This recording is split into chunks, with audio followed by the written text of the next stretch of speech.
beginning of World War I, following the German offensive on Belgium and France, deep trench warfare began to hold in virtually unmovable front lines.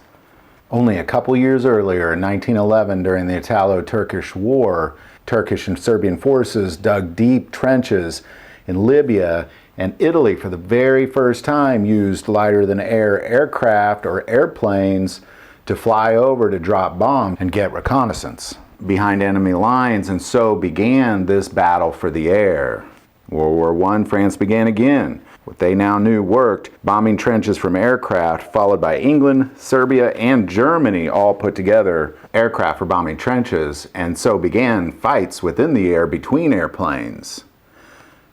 Many pilots grew to recognize each other in the air, and the most respected pilot of World War I was Manfred Albrecht Freyr von Richthofen, otherwise known as Baron von Richthofen or the Red Baron. Born in Poland in 1892, Manfred was born into nobility, given the title of Freyr, translated as a free lord or baron. And he began his military training at the age of 11 and eventually joined the Ulan Cavalry. Trench warfare of World War I left most of the cavalry of all sides to be ineffective, and Manfred, as much of the cavalry, was used for dispatch runners and supply transfers. Von Richthofen applied for the transfer to the Imperial German Army Air Service, writing on his transfer request, according to his biography, "I have not gone to war to collect cheese and eggs, but for other purpose." Manfred joined the Air Service in the summer of 1915, and he spent most of that summer as a reconnaissance observer and machine gunner over the French trenches. By October of 1915, Manfred began the pilot training. By February, he had joined the Kampfgeschwader 2 bomber squadron flying the Albatros C-3. Baron von Richthofen was asked to join the Jasta 2, the first German fighter squadron. Up to this point, fighter pilots weren't ever needed in any war throughout the history of the world. This was the first series of pilots who had to dedicate themselves to fighting other pilots. Baron von Richthofen, in the skies over Cambria, September 17th, 1916, got his first confirmed aerial victory, where he placed a stone on the grave of the pilot and had a Berlin jeweler make a silver cup with the date and the aircraft. And he continued this tradition throughout his first 60 victories. Now the Germans, Serbians, English, and French pilots were beginning to know each other and had a high level of respect for those that they referred to as aces. On November 23, 1916, Baron von Richthofen shot down British ace Major Lenox Hawker, who was highly admired by Richthofen. At the time, flying the Albatros D2 versus Major Hawker's slower, older rear prop DH2, it was then that Baron von Richthofen switched briefly to the Albatros D3. After 2 victories and a broken wing, he went back to the D2.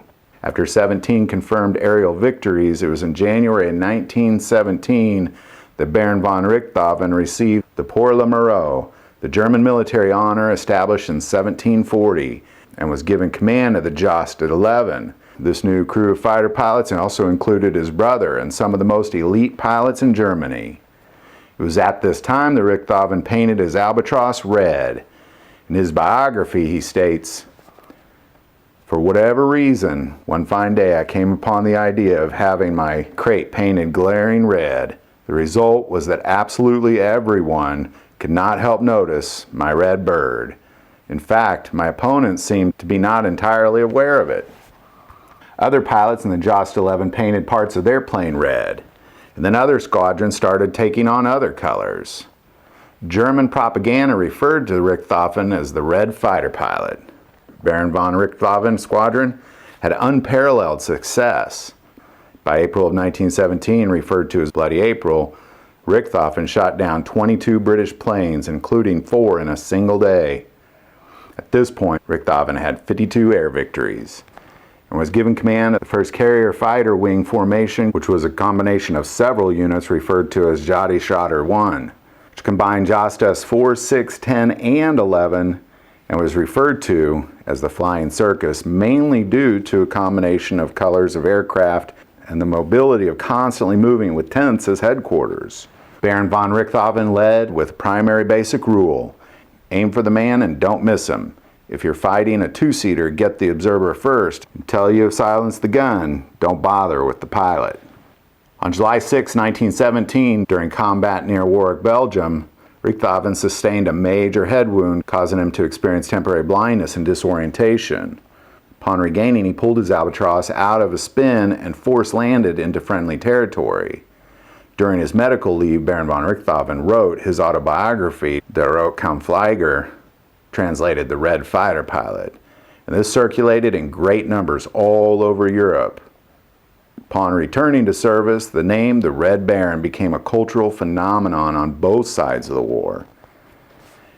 And upon returning to service, the Red Baron continued to pick up air victories, switching to the Fokker DR-1 triplane, where the Red Baron gained 19 more victories.